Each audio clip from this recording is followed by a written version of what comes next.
काय म्हणताय? मजेत ना? आज आपण पाहणार आहोत माझ्या घरातली फेमस रेसिपी, ती म्हणजे एग मसाला. सर्वप्रथम आपण पॅनमध्ये तेल गरम करून घेऊ. त्यामध्ये लसूण फोडणीला द्यायचं आहे आणि मग त्याच्यानंतर ह्याच्यामध्ये एक अर्धा कांदा ॲड करायचा आहे कापलेला. कांदा छान तरसला की यामध्ये आपल्याला आलं लसणाची पेस्ट जी आहे ती ॲड करायची आहे. कांदा अगदी कमी घ्यायचा आहे, कारण याची मजा जी आहे ती सुकं खोबऱ्याच्या वाटणामध्ये आहे. मीठ घालायचे, त्यानंतर अर्धा टोमॅटोची प्युरी आणि हे छान तरसलं की आपले घरगुती मसाले ॲड करायचे आहेत.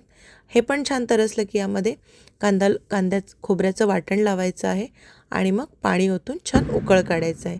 हे मसाला जितका छान शिजतो तेवढी छान आपली ग्रेव्ही होते. मग आपण याच्यामध्ये ॲड करणार आहोत उकळलेली अंडी आणि याला एक छान वाफ काढून घ्यायची आहे. पाहू शकता तुम्ही आपला एग मसाला जो आहे तो छान तयार झालेला आहे. थिक ग्रेव्ही आलेली आहे, रंग देखील छान आलेला आहे.